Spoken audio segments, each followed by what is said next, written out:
ছোটবেলায়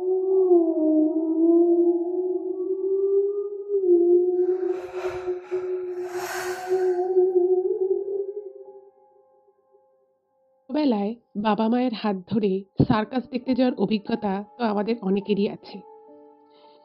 ছোটবেলায় যখন আমরা সার্কাস দেখতে যেতাম, তখন সেখানে যেগুলো দেখানো হতো সেগুলো আমরা মন্ত্রমুগ্ধের মতো দেখতাম। এবং শুধু আমরা ছোটরা কেন, বড়রাও কিন্তু ভীষণ এনজয় করত। শীতের দুপুরে বা বিকেলে এই সার্কাস দেখতে যাওয়া যেন একটা খুব চেনা পরিচিত ছবির মতো ছিল। কিন্তু এই যে সার্কাসে যা যা দেখানো হয়, বিভিন্ন ধরনের পশু প্রাণী নিয়ে খেলা দেখানো বা বিভিন্ন ধরনের স্টান্ট যেগুলো বেশ ঝুঁকিপূর্ণ, এগুলো দেখে আমাদের হয়তো খুব মজা লাগে বা কখনো কখনো আমরা খুব ভয়ও পাই বা কখনো কখনো অবাকও হয়ে যাই। কিন্তু এই ধরনের কাজগুলো যারা করেন, তাদের জীবন সম্পর্কে বা তাদের মধ্যে যে কি কি গুণ থাকে বা তারা কি ধরনের বিষয়গুলোকে নিয়ে কাজ করে, সেগুলো কি আমরা জানি? আমরা শুধু হয়তো এটুকু জানি যেগুলো ছোটবেলা থেকে ট্রেনিং দিয়ে করানো হয়। অনেক প্রশিক্ষণ তাদের থাকে, তারা অনেক দক্ষ হয়, সেটা যেমন ঠিক কথা, কিন্তু এর বাইরেও কিন্তু অনেক কিছু থাকে। আর সার্কাস বলতে গেলে আমরা রাশিয়ান সার্কাসের নাম কিন্তু আমাদের প্রথমেই মনে আসে। আমি নিজেও কিন্তু ছোটবেলায় বাবা মায়ের হাত ধরে রাশিয়ান সার্কাস বেশ কয়েকবার কলকাতায় দেখতে গেছি।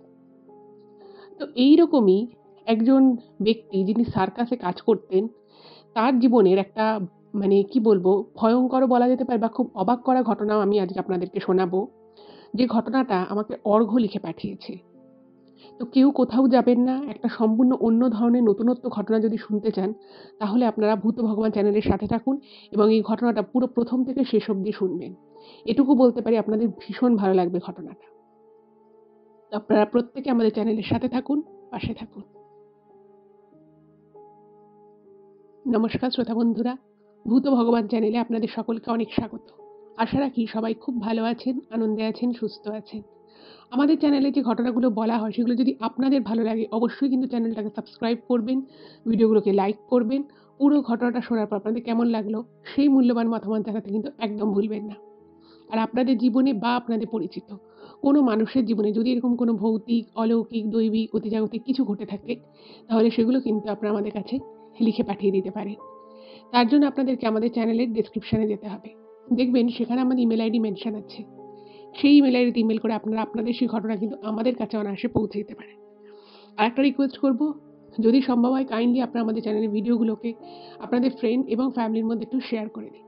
কারণ আমরা এই চ্যানেলে আর ৫টা সাধারণ মানুষের জীবনে ঘটে যাওয়া বিভিন্ন রকমের ভৌতিক, অলৌকিক, দৈবিক, অতিজাগতিক এই ঘটনাগুলোই বলে থাকি। তাই আমি মনে করি ঘটনাগুলো যদি আরো অনেক অনেক মানুষ শুনতে পারেন, তারা সেগুলো শুনে অনেক কিছু জানতে পারবেন, বুঝতে পারবেন, শিখতে পারবেন। তার ফলে তারা অনেক বেশি সতর্ক হতে পারবে। তো চলুন বন্ধুরা, আমি আজকের ঘটনা আপনাদের সামনে উপস্থাপনা করা শুরু করছি। এখন আমি যে ঘটনাটা আপনাদের সামনে বলতে চলেছি, সেই ঘটনাটা আমাকে অর্ঘ্য ইমেল করে পাঠিয়েছে। এবং অর্ঘ্য যে ঘটনাটা লিখেছে, সেই ঘটনাটা কিন্তু দাদুর জীবনে ঘটে যাওয়া একটা সত্যি ঘটনা। তো প্রথমে আমি আপনাদেরকে ঘটনা সম্পর্কিত কিছু কথা বলে নিই। কারণ আমি আপনাদেরকে রাশিয়ান সার্কাসের কথা বলব বললাম। কিন্তু আপনারা হয়তো ভাবছেন যে তাহলে অর্ঘ্যর দাদুর জীবনে ঘটে যাওয়া ঘটনা কি করে হয়? তো সেইজন্যই আমাকে ১ম এ কিছু কথা আপনাদেরকে বলে নিতে হবে। তাহলে আপনাদেরও ঘটনাটা বুঝতে সুবিধা হবে।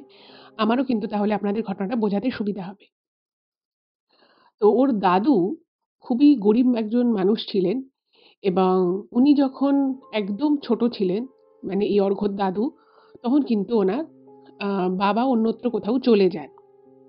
এবার যেহেতু ওনার বাবা সংসারে কোনো টাকা পয়সাও দিতেন না, উনি অন্যত্র চলে গেছিলেন। আর ওনার দাদু ছিল বাড়ির বড় ছেলে। তারপরে ২ টো বোন এবং তারপর আরেকটা ভাই। টোটাল ৪ ভাই-বোন প্লাস মা। তো ওনার মা তখন শ্বশুরবাড়ি থেকে বেরিয়ে আসেন। ওনাকে তাড়িয়ে দেওয়া হয়। তো সেখানে ওনার বাপের বাড়িতেও সেরকম একটা আর্থিক অবস্থা ছিল না। তো ওই একটা কোনো রকমের ঘর ওনাকে দেয়া হয়েছিল এবং বলেছিল যে নিজের এবং সন্তানের খাওয়া পড়ার দায়িত্ব ওনাদেরকেই চালাতে হবে। তো ওনার মা এর ওর বাড়িতে কাজ করে কিছু সামান্য উপার্জন করতেন। আর এদিকে এই যে দাদু ছিল, অর্ঘ্যর যে দাদু, তো সে তখন একটু বড় হয়েছে। তো সে তখন বিভিন্ন জায়গায় টুকটাক কাজ করা শুরু করে। কারণ পয়সা না এলে ভাই-বোনেরা মা কি খাবে? আর ছোটবেলা থেকেই অর্ঘ্যর দাদু খুব দায়িত্বপরায়ণ ছিলেন এবং উনি বুঝতে পারতেন সংসারের অবস্থাটা। তো এরকম যখন কন্ডিশন, তো তখন কি হলো, ওনার দাদু তো বিভিন্ন জায়গায় ছোটখাটো কাজ করতো। ২ দিন কাজ করতো, ৩ দিন কাজ করতো। কারণ তারও তো বয়স বেশি না। সেও তো তখনও কাজ করার মতো অতটাও পরিপক্ক হয়নি। কিন্তু ওই টুকটাক বিভিন্ন জায়গায় কাজ করা, হোটেলে কাজ করা, এরকম করে দিন চলত। তো এবারে একদিন কি হলো, একদিন একটা লোক ওর দাদুকে বলে যে, "তুই একটা জায়গায় যাবি, কাজ করবি, ভালো পয়সা পাবি।" মানে আগে কি হতো, ওর দাদু কয়েকটা জায়গায় কাজ করত। কিন্তু সেখানে ঠিকমতো পয়সাও দিত না। এরকমও ঘটনা ঘটেছে যে ওর দাদু কাজ করেছে কিন্তু তার পারিশ্রমিক পায়নি। তো বলছে যে, "তুই একটা জায়গায় কাজ করবি, তাহলে সেখানে কিন্তু খুব ভালো যদি তুই কাজ করিস, তাহলে ওখানে কিন্তু মানে ডেইলি পয়সা পাবি। মানে যেদিন কাজ করবি সেদিনকার পয়সা সেদিনই হাতে পেয়ে যাবি।" তো দাদু বলেছে, "হ্যাঁ, করব।" তখন বলছে, "শোন, তোকে আমি যেখানে কাজে নিয়ে যাচ্ছি, সেখানে যদি কাজটা তুই শিখতে পারিস, তাহলে কিন্তু তুই মানে অনেক টাকা রোজগার করতে পারবি।" এবার তখন অভাবের সংসার, ওর দাদু তখন না অতটা আর মানে মাথা ঘামায়নি। কারণ লোকটা বলেছিল যে, "এই কাজটা কিন্তু একটু ঝুঁকি আছে।" তো দাদু বলেছে, "ওর যা হোক, আমার এখন পয়সার দরকার।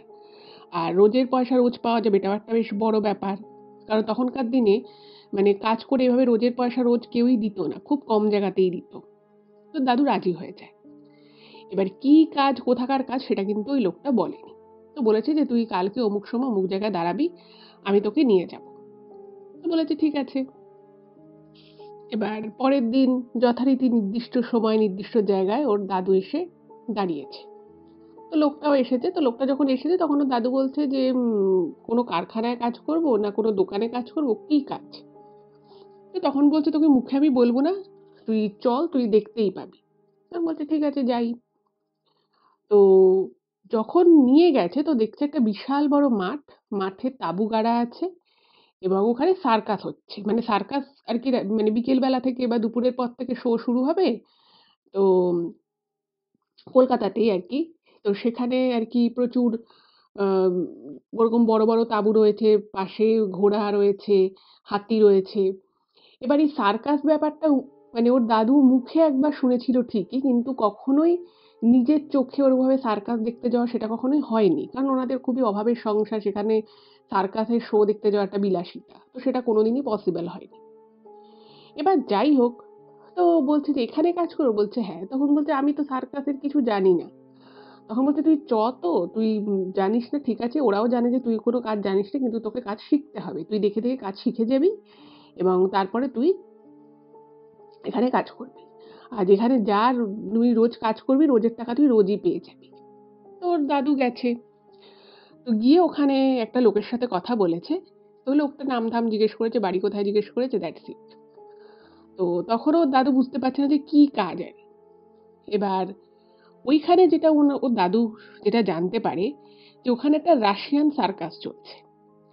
এবং দেখুন, এই সার্কাস বিষয়টা কিন্তু রাশিয়াতে পৃথিবীর মধ্যে ১ম এই কিন্তু খুব জনপ্রিয় হয় এবং ওরা যেভাবে সার্কাসের বিভিন্ন ধরনের যে এক্টিভিটিস গুলো করতো বা যে ধরনের খেলা দেখাতো, সেটা কিন্তু রাশিয়ার মধ্যে শুধুমাত্র খুব পপুলার হয়ে যায় তা নয়।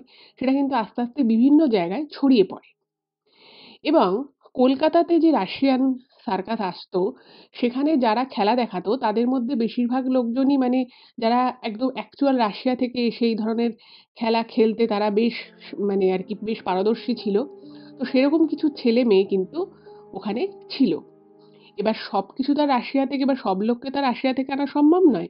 তো সেখানে কিছু আমাদের দেশি লোকজন, লোকাল কিছু দেশি লোকজন যারা আরো মানে তাদের টিমে কাজ করত, বিভিন্ন ধরনের কাজ করত। মানে পশু-পাখি নিয়ে খেলা দেখানো, তাদেরকে ট্রেন করা, এই ধরনের কাজকর্ম বেশ কিছু করত। আর তার সাথে, সাথে এখানকার কিছু লোকাল লোকও বিভিন্ন সাহায্যের জন্য, কারণ সার্কাস দেখানো মানে একটা বিশাল টিম নিয়ে কাজ করা। তো সেখানে প্রচুর লোকের দরকার। এবার অত লোককে তো আর সবসময় রাশিয়া থেকে উড়িয়ে, উড়িয়ে আনা সম্ভব নয়। তো সেখানে আশেপাশের লোকজনও কিন্তু অনেক কাজ পেত। এইবারে তো ওখানে যে ভদ্রলোক আরকি কাজের জন্য ওনাকে আরকি কথাবার্তা বলে। তো সে তখন বলে যে, "তুমি কি আজকে থেকেই কাজ করতে পারবে?" বলছে, "হ্যাঁ, আমি আজকে থেকেই কাজ করতে পারব।" তো তখন বলছে যে ওদের শো শুরু হচ্ছে দুপুরবেলা। একটা শো আছে ৩টে নাগাদ। তো ওকে বিভিন্ন ধরনের কাজকর্ম দেখিয়ে দিল যে শো শুরু হওয়ার আগে ওই যেখানটা আরকি সার্কাস হবে সেই জায়গার সামনেটা কিছু জায়গায় বালি-ঠালি দেওয়া। তারপরে ওখানে যে লাইন করে, করে যে পশু-পাখি নিয়ে যে খেলা দেখানো হয়, পাখিদেরকে ১ম দিনই ওনাকে বলেছিল যে, "তোমাকে হাতি এসবের কাছে যেতে হবে না। তুমি পাখি যেখানে থাকবে আমাদের লোক থাকবে কিন্তু তুমি তাকে একটু সাহায্য করবে।" বিভিন্ন ধরনের জিনিসপত্র হাতে, হাতে এগিয়ে দেওয়া।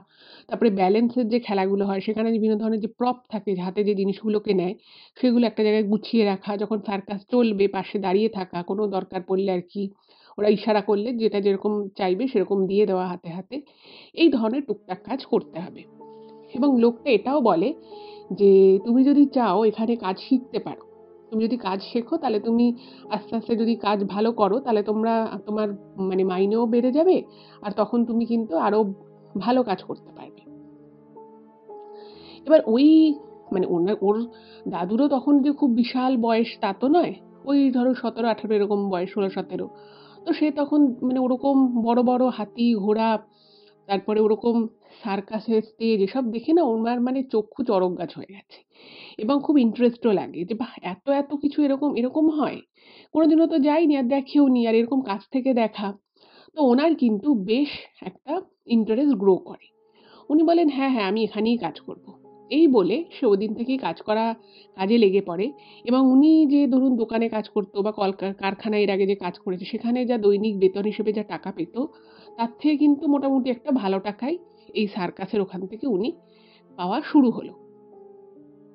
এবং রোজ উনি হেঁটে, হেঁটে মানে অনেকটা ডিসট্যান্স ছিল উনার বাড়ি থেকে। তো বাসে গেলে একটু পয়সা লাগবে। তো সেই পয়সাটা বাঁচানোর জন্য উনি বাড়ি থেকে ১-১.৫ ঘন্টা আগে বেরিয়ে হেঁটে, হেঁটে ওইখানে যেত এবং সার্কাসের ওখানে কাজ করে সেখান থেকে চলে আসতো। এবার বিষয় হচ্ছে যে সার্কাস তো এক জায়গাতে কনফাইন্ড হয়ে থাকে না। মানে এক জায়গায় হয়তো শো হচ্ছে সেখানে হয়তো টানা ১ সপ্তাহ ২ সপ্তাহ শো হবে। তারপরে হয়তো অন্য কোনো জায়গায় শো হবে। তো এইরকম করে ঘুরে, ঘুরে কাজ। এবার যখন ওইখানের কাজ শেষ হওয়ার পথে, তো তখন মানে ওখানে যে লোক ছিল তো সে বলছে যে, "এবারে আমরা অমুক জায়গায় যাবো, অমুক জায়গার মাঠে আমাদের তাঁবু হবে। তো তুমি কি ওখানে যাতায়াত করতে পারবে?" মানে ওটা হচ্ছে কলকাতারই একটা অন্য লোকেশন। কিন্তু মানে সেই লোকেশনটা দূরত্ব ওখান থেকে বেশ কিছুটা। তো সেই সময় ওর দাদু ঠিক করে এবং তার বাড়িতেও বলে, সে বাড়ির লোকও বলে যে, "ঠিক আছে তাহলে" মানে ওনাদের বড় ছেলে মানে এই আরকি অর্ঘ্যর দাদু ঠিক হয় যে সে ওই যারা আরকি ওখানে ওই সার্কাস করে তো সেই সার্কাস দলের সাথে বিভিন্ন জায়গায় ঘুরে, ঘুরে ওর দাদু কাজ করবে এবং সে মাসে ১ বার ২ বার করে যখন যেরকম সময় সুযোগ পাবে সে বাড়িতে আসবে। এবারে ওর দাদু নিশ্চিন্ত মনে বাড়ির লোকও যখন বলল যে, "ঠিক আছে তুই যা।" তো তখন ওর দাদু নিশ্চিন্ত মনে ওই দলের সাথে বিভিন্ন জায়গায় ঘুরে, ঘুরে সার্কাসের কাজ করা শুরু করল। এবারে ওর দাদু কিন্তু ১ম দিকে ওই সার্কাস যারা করছে তাদেরকে সাহায্য করা, বিভিন্ন ধরনের জিনিসপত্র হাতে, হাতে দেওয়া, জায়গা পরিষ্কার করা এই ধরনের কাজে কিন্তু ১ম এ ঢুকেছিল। এইবারে ধরুন কোনো একটা দিন হয়তো শো নেই, কোনো কারণে শো নেই। তো সেই দিন বা যেদিন, যেদিন শো থাকতো সেদিন সকালবেলা যারা বিভিন্ন ধরনের ধরুন ব্যালেন্সের খেলা করে বা যারা ধরুন ওই আগুনের রিংয়ের মধ্য দিয়ে কাজ করে বা আরেক ধরনেরও সার্কাসে খেলা হতো সেটা হয়তো আপনারাও দেখেছেন যে একটা বড় জায়গার মধ্যে একটা মোটরসাইকেল বা গাড়ি নিয়ে খুব বিপজ্জনকভাবে কিন্তু তারা ওই মোটরসাইকেল চালাতো। একটা ছোট্ট জায়গার ভিতরে গোল, গোল করে ঘোরা, উপর দিয়ে করা, নিচ দিয়ে ঘোরানো এই ধরনের কাজগুলো কিন্তু করত। এবং এই জিনিসটাকে অনেক সময় নর্থের দিকে আমাদের নর্থ ইন্ডিয়া দিয়ে মদ কি কুয়া নামেও অনেকে আরকি সেই খেলাটার নাম ছিল। তো বিভিন্ন মেলাতেও কিন্তু শুধুমাত্র এই খেলাটাও অনেক সময় আসতো। তো ওই যে সার্কাস ছিল, সেই সার্কাসে এই ধরনের খেলা বা এই ধরনের স্টান্ট যারা করত, তারা অনেক সময় একটু প্র্যাকটিস করে নিত শো শুরুর আগে। তো এইগুলো ওর দাদু দেখত। তার মধ্যে বিভিন্ন ধরনের হাতের ছলচাতুরি করে বিভিন্ন ধরনের জাদুর খেলাও দেখানো হতো সেই সার্কাসে। তো যখন ওর দাদুর আরকি নির্দিষ্ট কাজ থাকতো না, তখন উনি কিন্তু দাঁড়িয়ে, দাঁড়িয়ে বসে, বসেই খেলাগুলো দেখত। এবং দেখতে, দেখতে ওনার না খুব অবাক লাগতো। এবং মনে প্রচুর প্রশ্ন আসতো যে এরকম খেলা ওরা করছে কি করে? এই কাজগুলো সম্ভব কি করে? মানে একটা ছোট্ট রিংয়ের মধ্য দিয়ে আগুন ধরিয়ে দেওয়া হয়েছে, তার মধ্য দিয়ে একটা মেয়ে গলে যাচ্ছে, একটা ছেলে চলে যাচ্ছে। তারপরে ওপর দিয়ে একটা মানুষের পা ধরে আরেকটা মানুষ সেই মানুষের পা ধরে আরেকটা মানুষ ঘুরছে। এক জায়গা থেকে অন্য জায়গায় লাফিয়ে চলে যাচ্ছে আকাশের মধ্য দিয়ে। মানে এটা কি করে সম্ভব? মানে দেখতে পাচ্ছি কিন্তু ভাবছি একটা মানুষ এতটা পারদর্শী এই ধরনের বিপজ্জনক খেলায় কি করে হতে পারে? তো এগুলো যখন দেখতো না, আর ওই সার্কাসের যে আরো যারা লোকজন ছিল, তারা যা বলতো ওর দাদু সেগুলো করে দিত। আর বাকি সময় এরকম দেখতো। তো দেখতে, দেখতে না উনি মানে পুরো মন্ত্রমুগ্ধের মতো হয়ে যেত। আর ওখানকার লোকেরাও বুঝতে পারত যে এই ছেলেটার এই কাজগুলোর প্রতি বেশ একটা আগ্রহ আছে, আলাদা রকমেরই একটা আগ্রহ আছে। তো একদিন ওর দাদুকে বলে যে, "তুমি কি কাজ শিখতে চাও? তুমি দেখি খুব মানে এখানে দাঁড়িয়ে, দাঁড়িয়ে দেখো কাজ না থাকলে। তুমি কি এই ধরনের সার্কাস দেখানোর কাজ কি করতে চাও?" তো ওর দাদু না এক কথায় বলে দেয়, "হ্যাঁ।" তো তখন বলেছে যে, "ঠিক আছে, তাহলে তুমি কালকে থেকে তোমার তোমার যা কাজ, সেই কাজ তুমি অর্ধেক করবে আর অর্ধেক কাজটা তুমি এই খেলা শেখার কাজটা করবে। এবং সকালবেলা থেকে তুমি কিছুক্ষণ সময় এই খেলা কি করে আমরা দেখাই, কি করে আমরা এই কাজগুলো করি সেই বিষয়ে তুমি প্রশিক্ষণ নেবে।"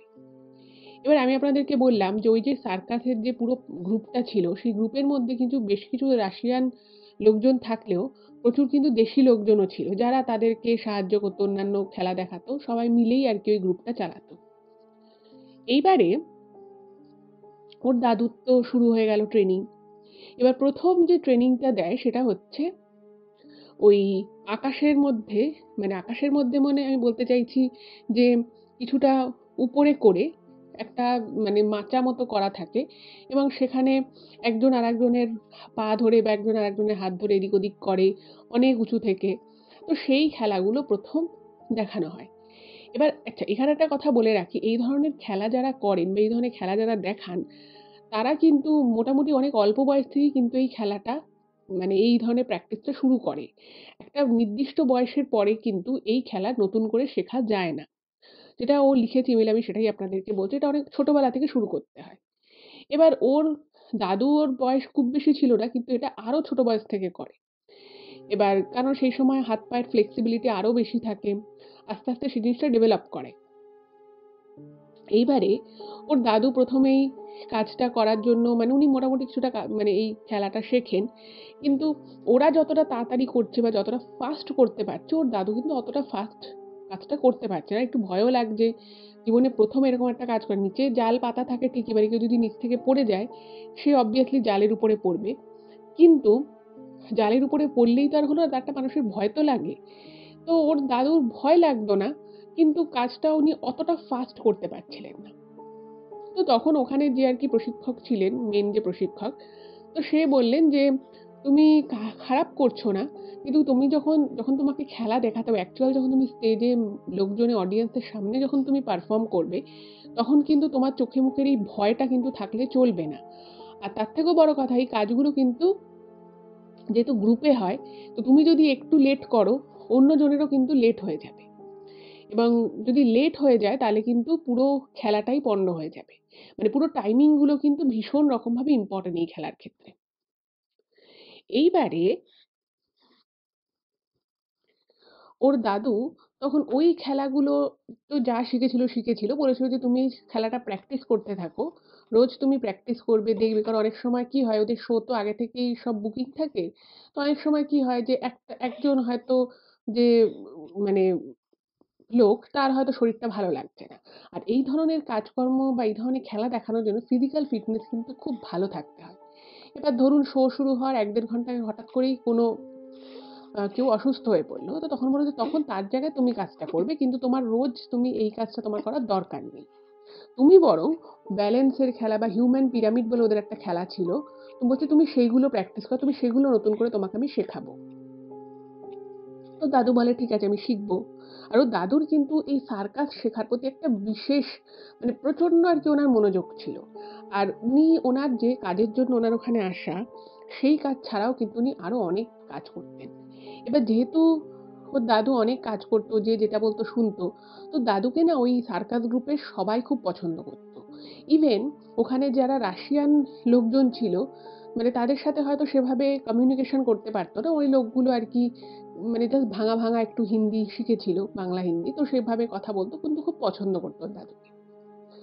তো একদিন এরকমভাবে ওনার তো বিভিন্ন ধরনের ওই আগুনের খেলা, তারপরে ওই সাইকেল নিয়ে ছোট, ছোট সাইকেল নিয়ে একটা ছোট্ট মানে দড়ির উপর দিয়ে যাওয়া, এই ধরনের খেলাগুলো তখন উনি শেখা শুরু করেছে।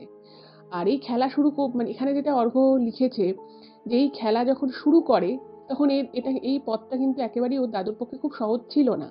অনেক সময় উনি পড়ে গেছেন, হাত পা কেটে গেছে, ছড়ে গেছে, হয়তো হাতে পায়ে খুব লেগেছে। কিন্তু উনি কাকে বলবে? সেভাবে তো কাউকে বলতে পারত না। আর ওখানে যিনি আরকি এই কাজগুলো শেখাতেন, মানে এই ধরনের সার্কাসগুলো শেখাতেন, তিনি তার আগে বিভিন্ন ধরনের ব্যায়াম করা বা ছোটখাটো লেগে গেলে কিভাবে সঙ্গে, সঙ্গে নিজেকে হিল করতে হয়, কিভাবে সঙ্গে, সঙ্গে নিজেকে এটলিস্ট চলনসই করতে হয়, সে ধরনের অনেক কিছু ট্রিকস কিন্তু শিখিয়েছিলেন। তো সেগুলোর উপরেই ভর দিয়ে মোটামুটি অর্ঘ্যর দাদু চলছিলেন। এইবারে ওই সার্কাসে সবথেকে ঝুঁকিপূর্ণ বা সবথেকে ডেঞ্জারাস বলা যেতে পারে যে স্টান্ট গুলো ছিল, সেগুলো যে আরকি মানে উনি তখন মোটামুটি কাজকর্ম শুরু করে দিয়েছে এবং সার্কাসে অনেক সময় উনি পারফর্ম ও করছেন অডিয়েন্সের সামনে। আর ওনার বেশ সেখান থেকে ভালো টাকা পয়সাও রোজগার হচ্ছে। তো এবারে উনি একদিন ভাবলেন যে যারা আরকি সবথেকে আরকি ঝুঁকিপূর্ণ কাজগুলো করে বা সবথেকে ডেঞ্জারাস কাজগুলো করছে, তো সেই ধরনের কাজ ঠিক ২ থেকে ৩ জনই কিন্তু টোটাল দলের মধ্যে করে। এবং সেই কাজটা কিন্তু শেখার জন্য ওনাকে কিন্তু কেউ বলেনি যে, "তুমি এই কাজটা শেখো বা এটা করো।" এবার ততদিনে মানে ওনার প্রায় ২ বছর হয়ে গেছে উনি ওই সার্কাস দলের সাথে বিভিন্ন জায়গায় ঘুরে, ঘুরে ভারতবর্ষের বিভিন্ন জায়গায় উনি ঘুরেছে। এবার উনি একটা জিনিস সেই ২ বছরে বুঝতে পেরেছে যে এই ধরনের কাজগুলো যারা করে তারা প্রচন্ড সাহসী এবং কিছু একটা তাদের মধ্যে আরেকটা এক্সট্রা ব্যাপার আছে যেটা উনি জানে না। এবার এক্সট্রা ব্যাপার বলতে আমি যেটা বোঝাতে চাইছি, দেখুন সাহস তো দরকারই এবং তার সাথে অধ্যাবসায় আছে, প্র্যাকটিস রয়েছে, সবই ঠিক আছে। কিন্তু ওনারা যখন এই কাজগুলো শুরু করে, ওরা না একটা বিশেষ রিচুয়াল করে। বিশেষ রিচুয়াল বলতে ওরা এমন একটা কিছু ওই মানে সার্কাসটা শুরু হওয়ার আগে করে নেয় বা ওইগুলো কাজটা করার আগে করে, যেটা দেখে কিন্তু ওটা স্বাভাবিক মনে হয় না। মানে এটা কোনো ঠাকুরকে প্রণাম করে নেওয়া বা জাস্ট একটা পুজো করা তা কিন্তু নয়। এটা ডিফারেন্ট কিছু। এবং এই বিষয়ে ওনাকে যে বা যারা শেখায় তারা কিন্তু তখন অবধি কিছু বলেনি। আর উনি টুকটাক ওই ব্যালেন্সের খেলা করানো, তারপরে পাখি নিয়ে বিভিন্ন ধরনের খেলা করানো, এই ধরনের তারপরে কিছু ব্যালেন্সের খেলা দেখানো এগুলো আরকি উনি শিখেছে। এগুলো মোটামুটি মাঝে মধ্যে উনি খেলা দেখায়ও। এবার একদিন না ওনার মনে হলো যে আমি এই ব্যাপারটা জিজ্ঞেস করব। কারণ উনি ওখানে কাউকে কোনোদিনই কিছু জিজ্ঞেস করেনি। উনি জিজ্ঞেস করেন। আচ্ছা, এখানে আরেকটা কথা বলে রাখি, এই সার্কাস কিন্তু ৪ মাস বন্ধ থাকতো। মানে গরমের যে ৪ টে মাস, বেশি গরমের, সেই ৪ মাস বন্ধ থাকতো। এবং ওই যে ৪ মাস ছিল, সেই ৪ মাস উনি বাড়িতে থাকতেন। কখনো, কখনো মানে কোনো বছর হয়তো ওই ৪ মাস উনি বাড়িতে থাকলো ৩ মাস মতো। আর বাকি সময় হয়তো অন্য বছরে সেই সময় হয়তো উনি অন্য কোনো কাজের জন্য গেছে। বা ওই সার্কাসের যারা ছিল, তারা হয়তো অন্য কোথাও কিছু একটা করতে গেছে, তো উনিও তাদের সাথে চলে যেত। আর ওই সার্কাস দলের লোকেদের সাথে থাকতে, থাকতে উনি যেন মানে ওখানে একটা পুরো পরিবার পেয়ে গেছিলেন। সবাই ওনাকে খুব ভালোবাসতো। উনিও খুব সবাইকে ভালোবাসতেন। তো যাই হোক, তো একদিন উনি ওখানকারই একজনকে বলে যে, "আচ্ছা তোমরা এই যে এত বিপজ্জনক কাজগুলো করো, তো তোমাদের ভয় লাগে না?" তখন বলছে, "হ্যাঁ, ভয় একটু আধটু তো এখনো লাগে। আগে খুব বেশি লাগতো, এখন অতটা লাগে না।" তো তখন উনি বলছে, "আচ্ছা তোমরা এই যে আ সার্কাস করার আগে যে কি একটা করো দেখি, কিছু একটা হাতের মাঝখানে নিয়ে, মাথার উপর দিয়ে নিয়ে, পিঠের পিছন দিয়ে হাতটাকে বোলাও, এটা কি জিনিস? এবং এটা তোমরা করো কি করে? আর চোখ বন্ধ করে দড়ির উপর দিয়ে আগুন নিয়ে হাঁটার মতো একটা খুব এ ধরনের স্টান্ট হয়তো আপনারাও সার্কাসে দেখে থাকবেন। তো এই বলছে তোমরা এটা করো কি করে? মানে শুধু চোখ বন্ধ তা নয়। চোখ বন্ধ করে হয়তো কেউ চিৎ করে একটু সামান্য চোখ খুলেও রাখতে পারে। কিন্তু ঐরকম চোখ বন্ধর পরে কালো কাপড় দিয়ে চোখটা আবার বেঁধে দেয়। তো বলছে তোমরা এটা করো কি করে? মানে এটা কি করে সম্ভব? মানে মানে মানা যায় যে ঠিক আছে, কোনো একটা মানুষ যদি একটা কাজ করতে খুব দক্ষ হয়, তাকে আমরা কথায় বলি না? যে ও কাজটা করতে এত ভালো পারে যে ওকে চোখ বন্ধ করে দিলেও ও কাজটা করে দিতে পারবে। এটা যেমন সত্যি কথা, কিন্তু তাই বলে অত ঝুঁকিপূর্ণ কাজ নির্ভুলভাবে বারবার করা, এটা কিন্তু সত্যি একটা আলাদা ট্যালেন্ট লাগে বা বলা যেতে পারে হয়তো আলাদা কিছু একটা থাকে।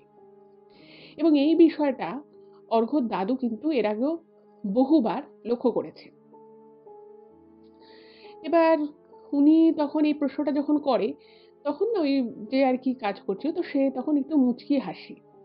হেসে বলছে যে, "দেখ, দেখ মানে উনিও আরকি এই মানে রাশিয়ার যে গ্রুপটা ছিল, মেইন যে গ্রুপটা, মানে একটা মেন গ্রুপ ছিল, সেই গ্রুপ থেকে কিছু লোকজন ভাগ হয়ে হয়ে সাব গ্রুপ হচ্ছে। তো বলছে যে রাশিয়ান লোকজন যারা রয়েছে তারা কিন্তু এই জাদু বলুন বা হাতের কামাল করা, হাতের কাজ করা বলুন বা জাদুবিদ্যা যেটাকে বলে, সার্কাস বলুন, জাদুবিদ্যা বলুন, এগুলোতে কিন্তু রাশিয়ান লোকজন ভীষণ সিদ্ধ।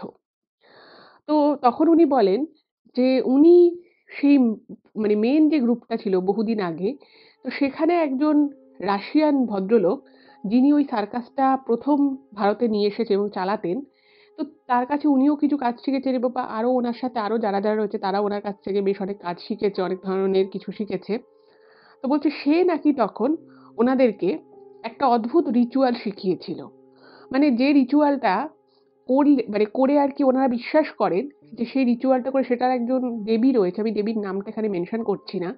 আমি কেন দেবীর নামটা মেনশন করছি না তার পিছনে কারণটা হচ্ছে, যেটা অর্ঘ্য লিখেছে, আচ্ছা যাই হোক, মানে অর্ঘ্য মানে যেটা মেনশন করেছে যে ওর দাদু বলেছিল যে, যে দেবীকে ওরা পুজো করে, মানে ওদের মতো করে আরকি রিচুয়াল করে পুজো করে, সেই মানে সেই দেবী যে অ্যাকচুয়ালি কোনো দৈবিক দেবী নাকি সে কোনো মানে দেবতা না অপদেবতা, সেটা সেই বিষয়ে কিন্তু অনেক মতবিরোধ আছে। কেউ বলে মানে এটা দেবদেবী যেরকম আমরা কোনো ডিভাইন জিনিসকে বলে থাকি, সেরকম, নাকি কোনো অপদেবতা বা আম যেটাকে ডেমনিক কিছু বলা হয় সেটা। মানে এই বিষয়টা কিন্তু মানে মতবিরোধ আছে। তো সেই জন্যই আমি এখানে সেই দেবীর নামটা এখানে মেনশন করছি না। কারণ অর্ঘ্য নিজেও মানে ওর দাদু নাকি ওকে যখন ঘটনাটা বলে, ওরা যখন শোনে, তখন ওর দাদু এটা বলে যে ওরা নিজেরাও মানে ওখানকার রাশিয়ান লোকেদের মধ্যে এটা নিয়ে মতবিরোধ আছে। যে আদৌ এটা কি ডাইভাইন কিছু নাকি ডেমনিক কিছু। তো সেইজন্য আমি নামটা এখানে মেনশন করছি না। তো সেই দেবীর নাকি ওরা একটা উপাসনা করে এবং এই যে মানে কাজটা করে, এই কাজটা করার জন্য কিন্তু মানে ওর দাদুকে দেখিয়েছিল যে আঙুল হোক বা বুকের দিকে হোক বা হাতের উপরের দিকে হোক, ১ ফোঁটা সামান্য ১ ফোঁটা রক্ত দিয়ে, রক্তটা আরকি ফেলে সেই মানে পুজোটা করতে হয়। সেই দেবীকে আরকি পুজো করতে হয়। এবার সেটারও কিন্তু পুরো স্টেপ বাই স্টেপ উনি বলেছেন এবং কিভাবে এই বিষয়টা কাজ করে সেটাও কিন্তু আমি আপনাদেরকে এই ঘটনাটা যত আরো এগোবে আমি আপনাদেরকে বলব। এবং উনি নিজের চোখের সামনে অর্ঘ্যর দাদু যা যা দেখেছে, সেটা যে আলাদা করে কোনো শক্তি না থাকলে যে করা সম্ভব নয়, সে বিষয়ে কিন্তু ওর দাদু একেবারে নিশ্চিত ছিল। এবার আমি আপনাদেরকে সেই ঘটনাগুলো বলব যেগুলো ওর দাদু নিজের চোখে দেখেছিল। তো পুরো ঘটনাটা কিন্তু এবার আপনাদেরকে আরো মন দিয়ে শুনতে হবে। তো এই ঘটনাগুলো শোনার পরে ওর দাদু বলে যে আমি পুরো বিষয়টা দেখতে চাই এবং কিভাবে কাজগুলো আমি সেটাও শিখতে চাই।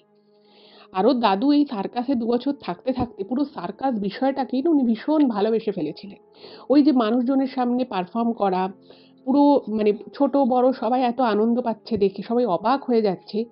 এই বিষয়টা কিন্তু ওনাকে ভীষণ রকমভাবে নাড়া দিয়ে যায়। ওনার খুব ভালো লাগতো এই সার্কাস জিনিসটা। এবং আস্তে আস্তে উনি সার্কাস জিনিসটাকে এত ভালোবেসে ফেলেছিলেন, উনি তখন ঠিক করে নেন যে উনি ওনার পরবর্তী জীবনে মানে মানুষকে তো একটা পেশা বেছে নিতে হয়।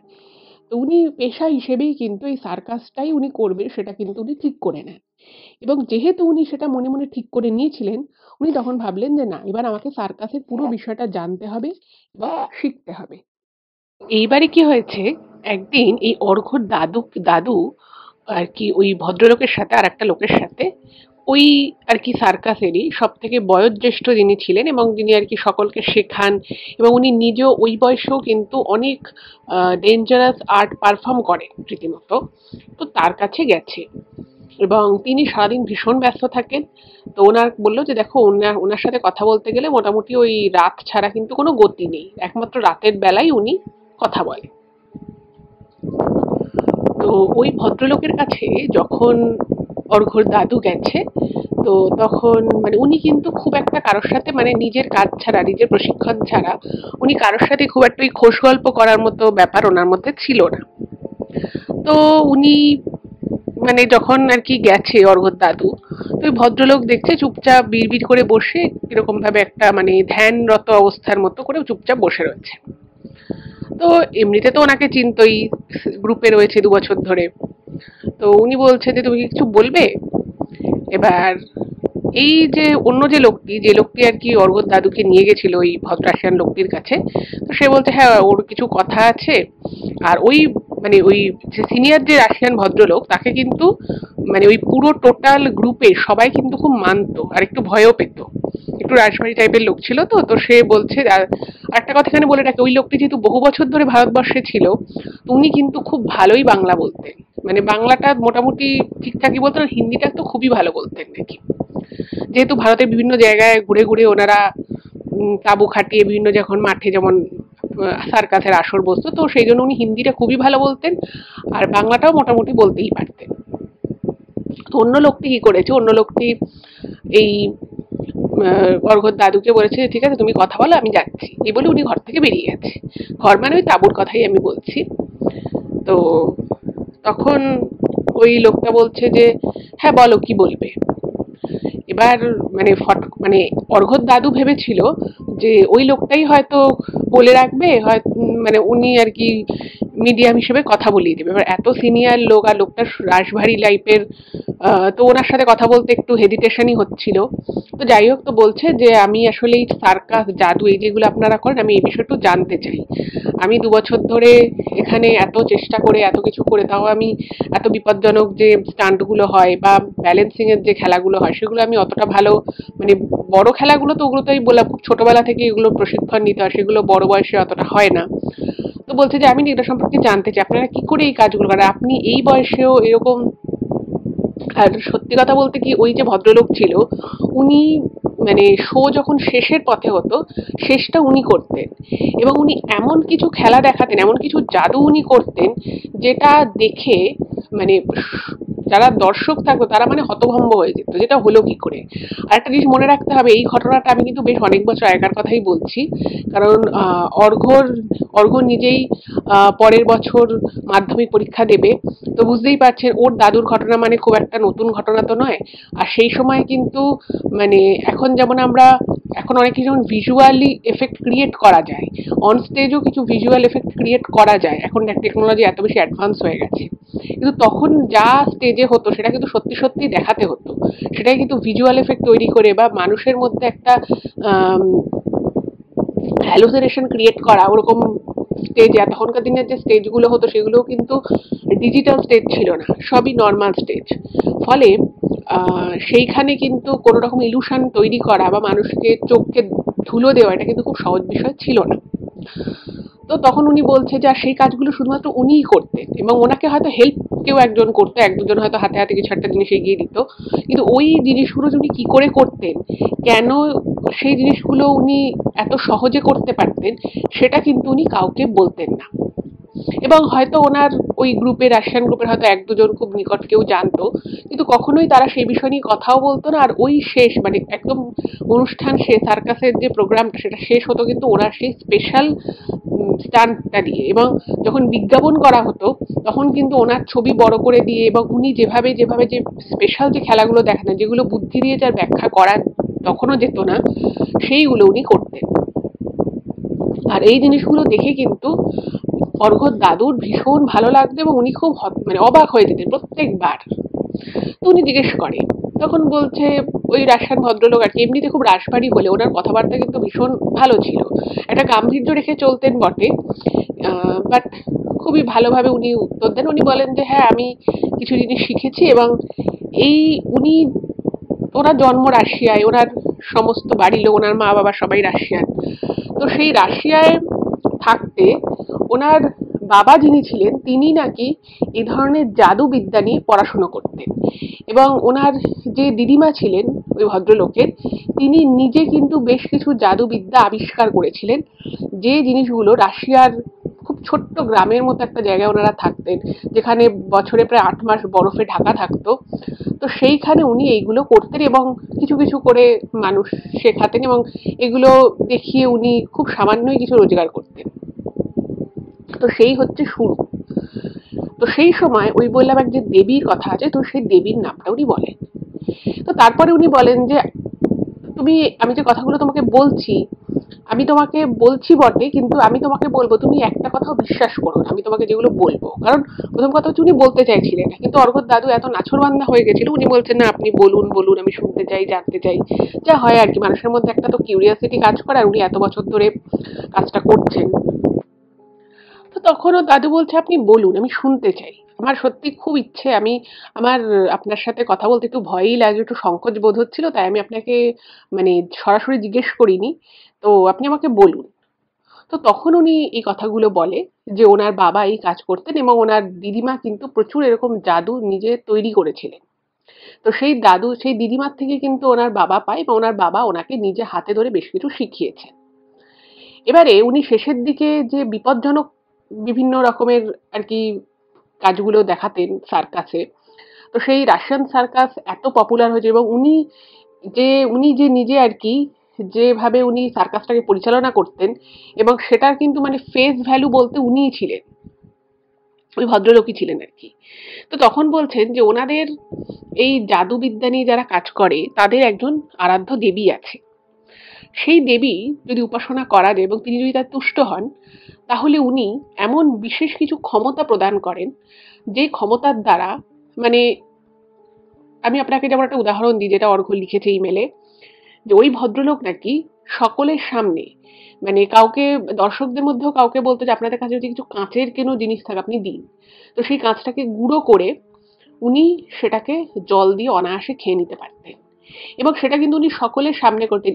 এবং এমনকি মানুষের যাতে বিশ্বাস হয়, উনি দর্শকদের মধ্যেই কাউকে ডেকে নিয়ে বলতেন যে আপনি জলে গুলিয়ে দিন, আমি আপনার সামনে খাচ্ছি। অনেক সময় কি হয়, দূর থেকে দেখলে হয়তো বোঝা যায় না, কেউ বলতে পারে যে না উনি এটা খাননি। তো সেই কাঁচ মেশানো জল কিন্তু উনি অনায়াসে ঢকঢক করে গিলে ফেলতে পারতেন এবং তারপরে কিন্তু ওনার কোনো কষ্ট হতো না, কোনো রকম কিছু অসুবিধে হতো না। তারপরে উনি ১০-১২টা পেরেক হাতের আঙুলের মধ্যে ঢুকিয়ে মানে এফোড় ওফোড় করে দিতেন, কিন্তু তার জন্য কিন্তু ওনার কোনো মাংসপেশি বেরিয়ে আসা বা সেভাবে রক্ত পড়া সেরকম কিন্তু কিছুই ঘটতো না এবং এটাও কিন্তু উনি খুব সাবলীলভাবে করতেন, একাধিকবার করতেন। তো এই ধরনের আরো অনেক কিছু আছে যেগুলো স্বাভাবিকভাবে কোনো স্বাভাবিক মানুষের পক্ষে করা কোনোভাবেই সম্ভব নয়। সেটা করতে গেলে নয় তাকে এমন কিছু করতে হবে যেটা হয়তো দেখে মনে হবে যে উনি কাজটা করছেন কিন্তু আদতে কাজটা করছেন না।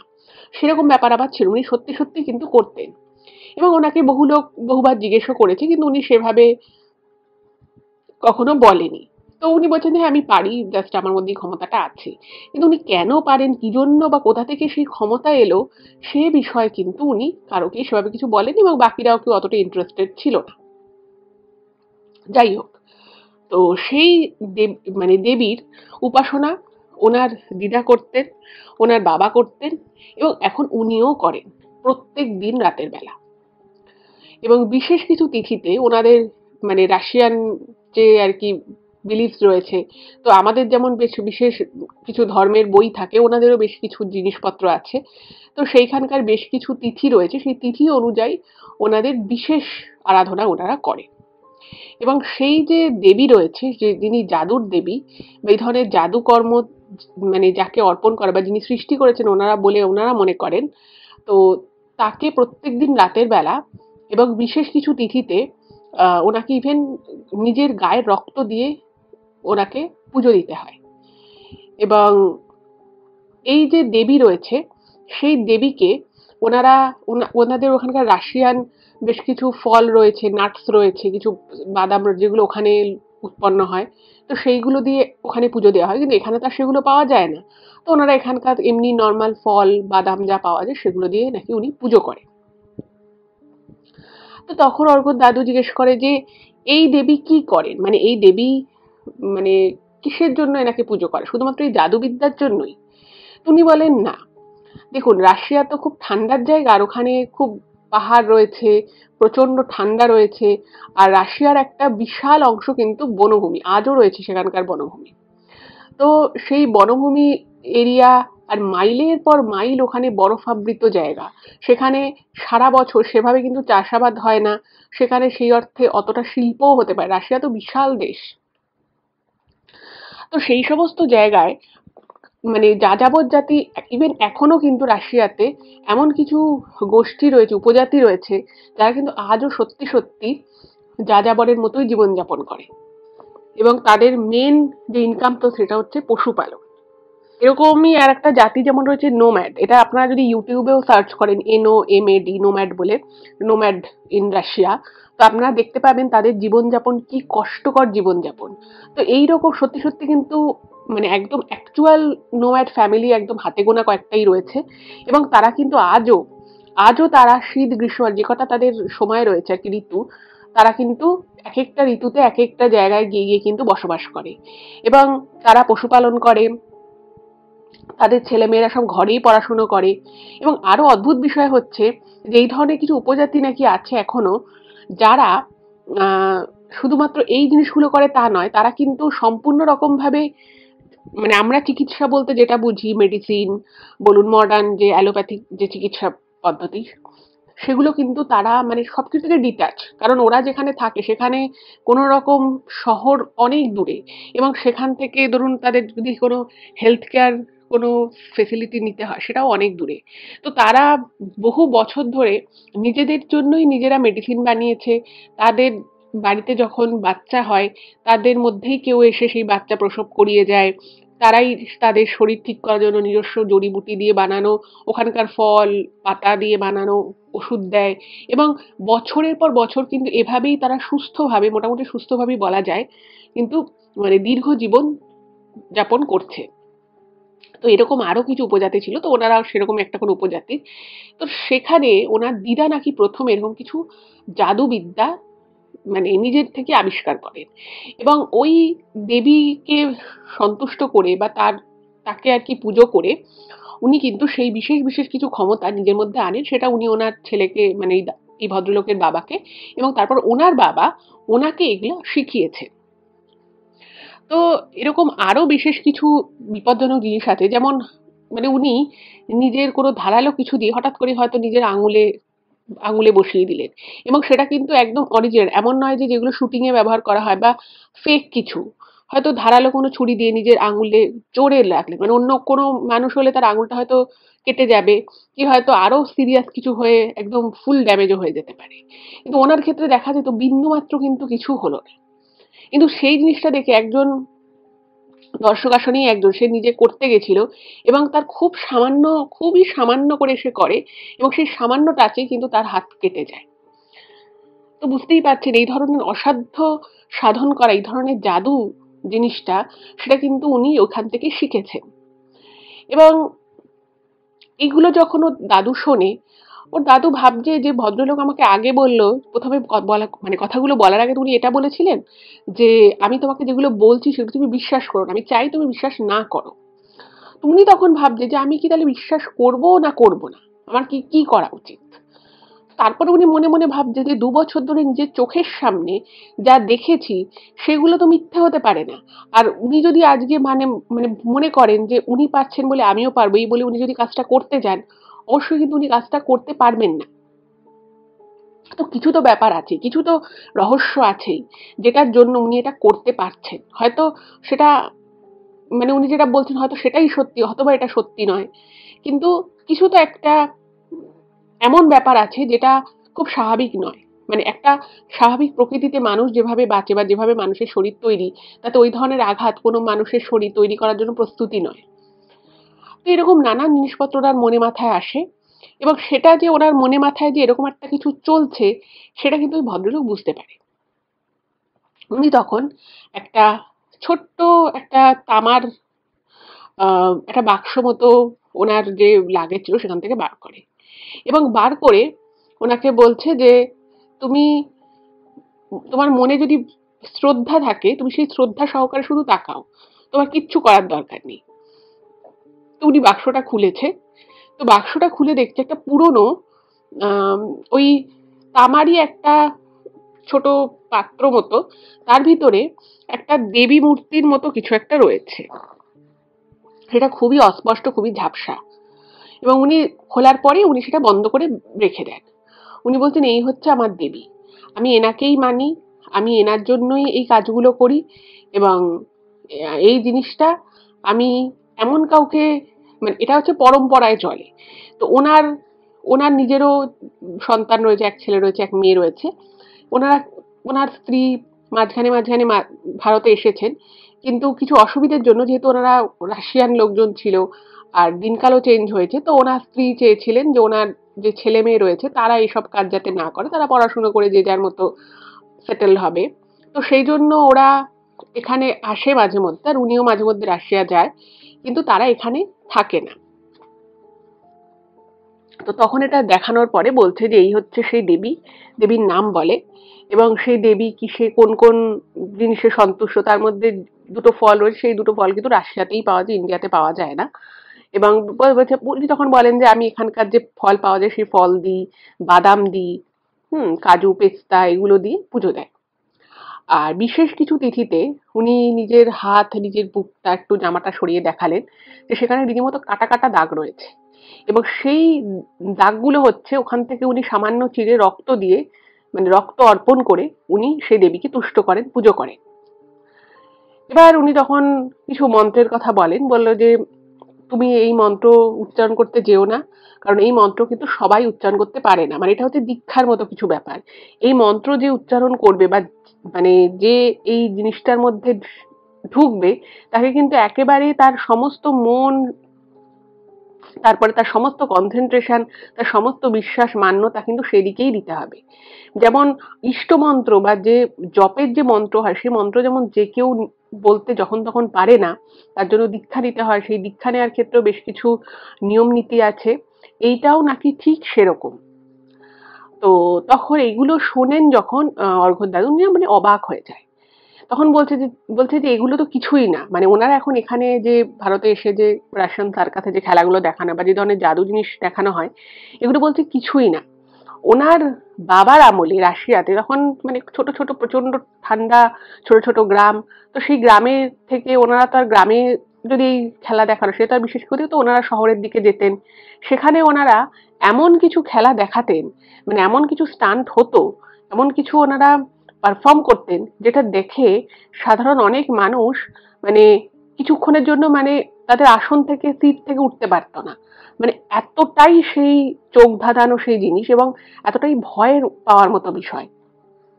বড় একটা ধারালো কিছু দিয়ে মানে এক মানে জোরে আর কি, সজোরে আঘাত করা হলো, এবং সবাই ভাবছে যে এই ধরনের আঘাত করলে, কারণ হাত যদি হাতের উপরে ধরুন কেউ আঘাত করলো, তো হাত খুলে পড়ে যেতে পারে, এরকম টাইপের ব্যাপার। হুম মানে সেরকম যখন করলো, এবং তারপর যখন দেখছে সে ওই হাত দিয়ে ভারী একটা জলের বোতল, একটা জলের বালতি হোক বা একটা ভারী কিছু টানছে, ওটা দেখে না সবাই অবাক হয়ে যেত।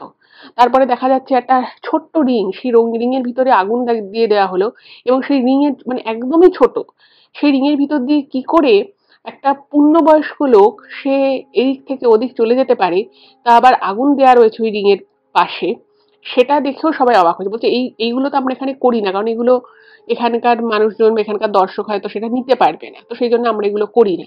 বলছে এরকম ধরনের আরো প্রচুর মানে এই ধরনের খেলা এগুলো দেখানো হতো, অনেক অনেক এরকম জাদু করা হতো, যেখানে এখন যেমন কি বিভিন্ন মানে যারা ধরুন এই ধরনের ম্যাজিক শো হয়, তারা দেখবেন স্পেশাল কস্টিউম পরে, তাদের কস্টিউমের মধ্যে অনেক রকমের ছল চতুরতা থাকে যাতে মানুষের চোখ এড়ানো যায়, বা সেই আহ, ছক করে হাতের কারসাজি করে সেই জামার মধ্যে থেকে জিনিসপত্র ইন্টারচেঞ্জ করে অনেক কিছুই ম্যাজিশিয়ানরা অনেক সময় ম্যাজিক হিসেবে দেখিয়ে থাকে।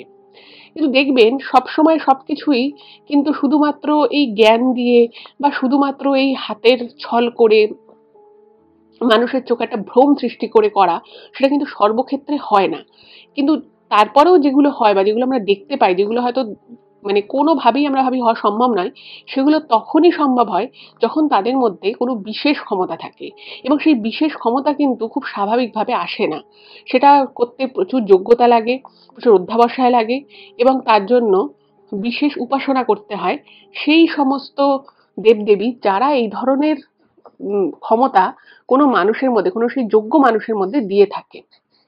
এবং সেই যোগ্য মানুষের মধ্যে একজন কিন্তু ওই ভদ্রলোক ছিলেন, এবং তিনি বলেন যে তার কাছে এমন ক্ষমতা রয়েছে, এমন শক্তি রয়েছে, মানে সে যদি একটা পুরো ভরপুর ধরুন একটা বড় আগুন কোনো একটা জায়গায় ধরুন প্রচুর কাঠ দিয়ে বিশাল আগুন ধরানো হয়েছে, এবং দাউ দাউ করে সে আগুনের লম্বা শিখা জ্বলছে, উনি বলেন উনি যে মন্ত্র জানেন বা উনি যে দেবীর উপাসনা করেন তার আশীর্বাদে ওনার কাছে এমন ক্ষমতা আছে যে ওইরকম গনগনে লম্বা আগুনের মধ্যে উনি যদি দীর্ঘ 4 থেকে 5 মিনিটও চুপচাপ বসে থাকেন, মানে সেই অগ্নি কিন্তু ওনার মানে গাত্র স্পর্শ করতে পারবে না। পুড়ে গিয়ে মানে শরীর খারাপ হয়ে যাওয়া বা মারা যাওয়া তো অনেক দূরের কথা। এবং এই ধরনের জিনিসপত্রগুলো, এই ধরনের যে জাদু, সেগুলো কিন্তু এককালে ওরকম ছোট ছোট ছোট ছোট জনপদে বহু বছর আগে রাশিয়া কিন্তু দেখানো হতো। এবং এই জাদু মানে এখন তো বিলুপ্তর পথে, এখন সেভাবে হয়তো নেই আর। তো এই কথাগুলো যখন শোনে তো তখন না মানে তখন দাদু ভাবছে এত কিছু কি হওয়া সম্ভব, মানে হলে বা কি করে সম্ভব, এটা হয় কি করে। মানে দেখুন একটা মানুষের শরীর, সেই শরীরের একটা লয় ক্ষয় আছে। কেউ যদি সেখানে একটা সজোরে কোনো কিছু দিয়ে বাড়ি মারে বা ধারালো কোনো কিছু চালিয়ে দেয়, তো খুব স্বাভাবিকভাবেই সেখান থেকে কেটে রক্ত পড়বে, সেই জায়গাটা ক্ষতিগ্রস্ত হবে। কিন্তু এত কিছু যেখানে হওয়ার কথা সেখানে কিছুই হচ্ছে না, এটা কি করে সম্ভব। তখন মানে ওনার স্বাভাবিক ওনার মনে একটা প্রশ্ন জাগে এবং কিন্তু উনি সেই প্রশ্নটা মনে করতে পারছিলেন না। তো ওই ভদ্রলোক সেটাও কিন্তু মনে মনে বুঝে যান যে এই ছেলেটার মনে একটা কোনো প্রশ্ন আছে। তো উনি নিজেই বলেন যে আমি জানি তুমি বিশ্বাস করছো না এবং আমি নিজেও তোমাকে বলেছি যে তুমি এই কথাগুলো আমি যেগুলো বলছি সেগুলো তুমি বিশ্বাস করো না। তবে আমি তোমার যেহেতু মনের মধ্যে একটা কিছু চলছে, আমি তোমাকে একটা জিনিস দেখাতে পারি। তো দাদু বলছে কি জিনিস? তখন বলছে যে তুমি একটু এখানে বসো। বসার পরে উনি কি করেছেন, একটা এক মুঠো বালি আনে, কারণ দেখবেন যারা ওখানে তো সার্কাসে তো আগুন নিয়ে অনেক খেলা হয়, তো সেখানে কিন্তু প্রচুর পরিমাণে বালি মজুদ রাখতে হয়, যেহেতু তাঁবু থাকে, দাহ্য পদার্থ থাকে, তো সেই জন্য বালিটা কিন্তু খুব লাগে। তো ওদের কাছে বস্তা বস্তা এরকম বালি থাকে। তো সেখান থেকে উনি দুমুঠো বালি এনেছেন। বালি আনার পরে উনি সেখানে একটা ছোট্ট বাটির মধ্যে কিছু একটা দিয়েছে এবং তার উপরে বেশ কিছুটা কেরোসিন তেল ঢেলেছে। এবং সেই কেরোসিন তেল ঢেলে যখন ওখানে আগুনটা লাগিয়ে দিয়েছে, দিয়ে অর্ঘ্য দাদুকে বলছে যে তুমি এটা হাত রাখো। এবার দেখুন, আমরাও অনেক সময় ঠাকুরের আরতি নেওয়ার সময় বা কিছুর জন্য আমরা অনেক সময় প্রদীপের শিখার উপরে হাত রাখি। সেটা শিখাটা খুব ছোট হয় প্রথম কথা, দ্বিতীয় হচ্ছে আমরা হয়তো কয়েক সেকেন্ড, দু 3 সেকেন্ডের বেশি হাত রাখতেও পারি না। আর সেখানে ওই যে বাটিটা, ওই বাটিতে যে উনি কেরোসিন তেল ঢাললেন, বেশ কিন্তু দাউ দাউ করে ওখানে আগুন জ্বলা শুরু হলো এবং সেই আগুনের শিখাটা বেশ কিন্তু বড় হয়ে গেল। এবার ওর দাদুকে বলেছে যে তুমি হাত রাখো। তো উনি ভাবছেন যে এরকম গনগনে আগুনে আমি কি করে হাত রাখবো। ওনাকে বলছে না না তুমি এক্ষুনি হাত রাখো, এক্ষুনি হাত রাখো। তখন উনি ভাবলেন যে ঠিক আছে আমি হাতটা নিয়ে সরিয়ে নেব। তো ওনার মনে মনে যেরকম চিন্তা সেরকমই উনি করলেন। তো হাতটা রেখে উনি ভাবলেন যে 1 সেকেন্ড যদি আমি হাতটা রাখতে পারি তারপরে আমি সরিয়ে নেব। তো মানে ওই ভদ্রলোক কি করেছে, ওর দাদুর হাতটা চেপে ধরে আগুনের কাছে নিয়ে গেছে। তো আগুনের মধ্যে যখন দিয়েছে তো উনি তো পরে চিৎকার করে উঠেছে, খুব জোরে তাত লেগে গেছে। তো তাত লেগে মানে ওই যে হাতটা চেপে মানে হয়তো 1 সেকেন্ড কি 2 সেকেন্ড মতো ছিল, তাতে ওনার কি হয়েছে ওই আগুনের তাঁতটা লেগে হাতের জায়গাটা না একটা ফোস্কা পড়ে যাওয়ার মতো হয়ে গেছে। আর উনি তো চিৎকার করে হাতটা সরিয়ে নিয়েছে। তো এই বিষয়টা না ওর দাদু একটু হতভম্ব হয়ে যায় যে কি ব্যাপার, আমাকে এটা কি দেখাবে বলে আমার নিজের হাতটা আগুনে দিয়ে আটটলে হাতটা পুড়িয়ে দিচ্ছিল। এবং খুব জ্বলছে ওনার সেই মুহূর্তে, মানে ভীষণ জ্বলছে। আর ফোস্কা যে এবার পড়বে বোঝা যাচ্ছে। আর ভালো রকম জ্বালা শুরু হয়েছে। তো তখন না উনি একটুখানি ঘাবড়ে যায় এবং একটু ভয়ও পেয়ে যায় যে কি হলো ব্যাপারটা। তো তখন ওই রাশিয়ান লোকটি বলছে কিরকম লাগলো। তখন অর্ঘ্যর দাদু তো বলছে যে আমার কিন্তু ভীষণ জ্বালা করছে। আর আপনি এরকম বলছেন যে এরকম এর থেকেও বড় আগুনে ভিতরে আপনি অনায়াসে 7-8 মিনিট বসে থাকতে পারেন, এটা কি সম্ভব নাকি? তখন বলছে হ্যাঁ কেন সম্ভব নয়? তোমার হাতে জ্বালা করছে কিন্তু এখন আমি আমার হাতটা রাখছি। তোমার হাতে জ্বালা করছে তো আমি এবার আমার হাতটা রাখছি। তো এই বলে উনি ওই আগুনটা একটু কমে এসেছিল, উনি তার মধ্যে আরো কিছুটা কেরোসিন তেল ঢেলে দেয়। ফলে বুঝতেই পারছি ওই বাটিটা পুরো না মানে পুরো বাটিময় আর কি আগুন হয়ে সেটা উপরের দিকে শিখা হয়ে উঠছে এবং সেটা কিন্তু বেশ মোটাসোটা একটা শিখা। তো উনি কি করেছে, ওই ভদ্রলোক চোখ বন্ধ করে কিছু একটা বলল, মানে মনে মনে কিছু একটা খুব সম্ভব বললেন, বলে উনি হাতটা রেখে দিয়েছেন। তো উনি দেখছে মানে ওর দাদু দেখছে পুরো হাতটা কিন্তু ওনার একদম আগুনের মধ্যে। আর ওটা কিন্তু একদম অরিজিনাল আগুন। ওই আগুনেই কিন্তু একটু আগে অর্ঘ্যর দাদুর নিজের হাতটা ওরকমভাবে জ্বলে গেছে টাইপের। তো উনি তো মানে পুরো হতভম্ব হয়ে গেছে এবং ওনার মনে না তখন একটা প্রশ্ন আসছে যে এটা তো সত্যিকারেরই আগুন এবং এটা সত্যিকারের আগুন না এটা সত্যিকারের আগুন না। মানে তখন উনি নিজেই নিজের চোখকে বিশ্বাস করতে পারছে না যে একটা মানুষ কি করে এভাবে মানে ওনার এই ভদ্রলোক যখন নিজের হাতটা দিলেন তার আগে আরো বেশি করে উনি বাটিটায় কেরোসিন ঢেলেছে এবং তার মধ্যে কিছু কাঠকুটো ছিল। ফলে বাটিটা পুরো ময় একদম বড় করে একটা শিখা হয়ে আগুনে উঠেছে। তো ওনার মনের একটা কিউরিওসিটির জন্য উনি আবার একটা অন্য হাতের আঙুল দিয়ে ওই আগুনটাকে টাচ করার চেষ্টা করে এবং সঙ্গে সঙ্গে উনি হাতটা কিন্তু সরিয়ে নেয়। এত তীব্র তাপ তার, আগুনের তেজ বুঝতেই পারছেন। কিন্তু ওই আগুনের মধ্যে একদম আগুনের মধ্যে উনি হাত ঢুকিয়ে মানে একদম নির্বিকারভাবে রয়েছে। তো তখন না মানে উনি বসেছিলেন, ওর দাদু উঠে পড়ে বলছে যে, "আপনি হাতটা সরান, আপনার হাত তো পুড়ে যাবে, আপনার হাত খারাপ হয়ে যাবে, আপনার হাত পুড়ে যাবে।" তখন উনি না হাসছে। উনি হাসতে, হাসতে তখন কিছু একটা চোখ বন্ধ করে বলল এবং আগুনটা সঙ্গে, সঙ্গে নিভে গেল।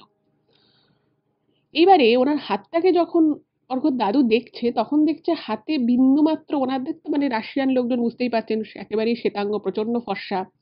মেলানিন প্রায় সেরকম নেই বললেই চলে। তো দেখছে ওরকম সাদা ফর্সা হাত যেরকম ছিল সেরকমই আছে। আর এটা দেখে না ওর দাদু আর নিজেকে নিজের কাছে কিছু বলতে পারছেন যে এটা সম্ভব কি করে? নিজের চোখের সামনে এটা দেখলে এটা কি করে সম্ভব হলো? তখন উনি বললেন যে, "তোমার হাতে লেগেছে কারণ তোমার শরীরের ভিতরে এবং বাইরে সেই বলয়টা নেই।"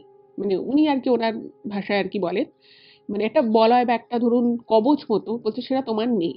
কিন্তু আমি যেহেতু উপাসনা করি তার, তিনি আমাকে সব দিক থেকে এভাবেই রক্ষা করেন বলে আমার শরীরে কিন্তু সেই কবচটা রয়েছে এবং সেজন্যে আমি হাতটা এতক্ষণ রাখতে পারলাম। এবার এই যে জিনিসটা উনি নিজের চোখে দেখলেন এবং তারপরে উনি ওনার সঙ্গে কথা বলতে, বলতেই কাঁচ টুকরো করে ভেঙে উনি কিন্তু অবলীলায় চিবিয়ে গিলে ফেললেন। যেটা করা একেবারেই কিন্তু মানে অসম্ভব ব্যাপার এবং যেটা দেখেও কিন্তু মানে সামনাসামনি ওইভাবে দেখেও উনি আবার কিন্তু চমকে ওঠেন। এটা কি করে সম্ভব? তখন উনি বুঝতে পারলেন যে যতই উনি বলুক না কেন যে আমি চাই আমি তোমাকে যেগুলো বলছি সেগুলো তুমি বিশ্বাস না করো। ওর দাদু তখন বুঝে গেল এই জন্যই হয়তো সম্ভব। ওই যে দেবীর উপাসনা করা হয়, সেই দেবীই হয়তো ওনাকে সত্যিই আশীর্বাদ করে সেই কবচে জড়িয়ে রেখেছে। এবার ওই যে আমি আপনাদের শুরুতে বলেছিলাম যে এখানে অর্ঘ্য সেই দেবীর নাম উল্লেখ করেছে কিন্তু আমি এখানে উল্লেখ করছি না। তার কারণ হচ্ছে রাশিয়ার ভিতরে ওখানকারও কিছু জাতি উপজাতির মধ্যে এটা নিয়ে মতবিরোধ আছে যে উনি আদৌ কোনো দেবী মানে দেবদেবী ডিভাইন কিছু নাকি ডেমনিক কিছু। তো এই যে জিনিসটা উনি দেখলেন উনি তখন মানে উনার নিজের মতো করে ভঙ্গি করে উনি যেরকমভাবে আমরা বাঙালি মতে প্রণাম করি ঠিক সেভাবে উনি প্রণাম করেন। উনি বলেন যে, "আমি বুঝে গেছি আপনি এই জন্যই হয়তো পারেন।" তো তখন হঠাৎ করেই ওই লোকটি বলে যে, "তুমি কি শিখতে চাও?" তো ওর দাদু না মানে তখন একটা এমন মেন্টাল কন্ডিশন এর মধ্যে চলে গেছে, উনি না তখন আর না বলেন। উনি বলছেন, "হ্যাঁ, আমি শিখতে চাই।" তো তখন বলল যে, "তুমি শিখতে চাও বলেছ কিন্তু আমি যে আরকি শিক্ষা দেবে সে বুঝতে পারে যে তার যে শিষ্য যে হতে চাইছে সে আদতে কতটা শিখতে পারবে বা তাকে আদতে কতটা শেখানো উচিত।" তো তখন বলল যে, "ঠিক আছে, তুমি যতটা তোমার পক্ষে সম্ভব আমি তো জানি তুমি কতটা করতে পারবে। আমি ঠিক ততটাই তোমাকে শেখাবো।" তো তারপর থেকে অর্ঘ্যর দাদুকে ওই রাশিয়ান ভদ্রলোক বেশ কিছু এরকম বিদ্যে শেখায়। যে বিদ্যেগুলো বা যে জাদুগুলো সাধারণ মানুষের পক্ষে কিন্তু করা সম্ভব নয়। কোন রকমের ছলচাতুরি ছাড়া। মানে এখন হয়তো আপনারা অনেক কিছু দেখতে পাবেন। আমরা ম্যাজিক শোতে অনেক কিছুই দেখি। কিন্তু সেটা পুরোটাই কিন্তু মানে চোখে চোখে ফাঁকি মারার বিষয়। সেখানে কস্টিউমের একটা বিশাল গুরুত্ব থাকে। সেখানে আ মানুষের অ্যাটেনশন ঘোরানোর জন্য বিভিন্ন ধরনের বিষয়পত্র থাকে। স্টেজগুলো স্পেশাল হয়। এখানে কিন্তু সেরকম কিছুই নয়। এবং এরকম বহু জিনিস এই আগুনের মধ্যে হাত রাখা বলুন বা এই ধরনের বিপজ্জনক বেশ কিছু স্টান্ট বা যেগুলো ব্যালেন্সের খেলা, যেগুলো সাধারণ মানুষের পক্ষে করা সম্ভব নয়, উনি কিন্তু সেগুলো খুব অবলীলাক্রমে করা শিখে গেলেন। হ্যাঁ, এর থেকেও আরো অনেক মারাত্মক, মারাত্মক খেলা ছিল। কিন্তু সেগুলো ওনার ওই ভদ্রলোক বলেন যে, "না, এটা তোমার জন্য নয়।" তো তারপরে উনি ৫ বছর ৫ বছর উনি আরো ছিলেন ওই সার্কাসের সাথে যুক্ত এবং তারপরে কিন্তু ওর দাদু মানে তারপরে ওই দলটা অ্যাকচুয়ালি ভেঙে যায়। এই যে বয়স্ক লোকটি ছিলেন তিনি তার পরিবারের জন্য রাশিয়া ফিরে যান এবং তারপরে দলটা আরো দুভাগে ভাগ হয়ে যায়। দুজনের মতো করে ইন্ডিপেন্ডেন্টলি দুটো দল করে এবং তারপরে উনি কিছুদিনের জন্য বাড়িতে ফিরে আসেন। ততদিনে উনি বেশ কিছুটা টাকা পয়সা জমিয়ে ফেলেছিলেন। তো তারপরে উনি তার ১-১.৫ বছরের মাথায় উনি নিজে একটা নতুন সার্কাসের দল করেন এবং ততদিনে ওনারা আবার ওখান থেকে মেদিনীপুরে মানে কলকাতা থেকে ওনারা মেদিনীপুরে বাড়িঘর কিনে উনি পরিবার নিয়ে থাকা শুরু করেন। তারপর ওনার বিয়ে হয় এবং তারপরে দীর্ঘ ১২ বছর কিন্তু উনি সার্কাসই করতেন। বিভিন্ন জায়গায় সার্কাস দেখাতেন, সার্কাস করতেন। কিন্তু এখানে একটা ব্যাপার আছে সেটা হচ্ছে যে এই কাজ কিন্তু খুব বেশি দিন একটানা করা যায় না। তো সেই জন্য ১২ বছর পরে ওনার এই সার্কাস দলটি বন্ধ করে দিতে বাধ্য হন। তারপরে উনি একটা জায়গায় দোকান দিয়েছিলেন ওখানেই। তো সেই দোকানে উনি করতেন। কিন্তু সেই যে বাক্সটা, সেই ছোট্ট যে বাক্সটা, সেই বাক্সটা কিন্তু ওনাকে ওই রাশিয়ান ভদ্রলোক দিয়ে গেছিলেন, যেটা আজও ওনার কাছে আছে। কিন্তু সেটা নিয়ে উনি কাউকে বিশেষ কিছু বলেননি এবং উনি বলে দিয়েছেন পরিবারে যে ওনার মৃত্যুর পর যেন ওই বাক্সটাও ওনার সাথে জলে ভাসিয়ে দেওয়া হয়। তো এটাই ছিল ঘটনা।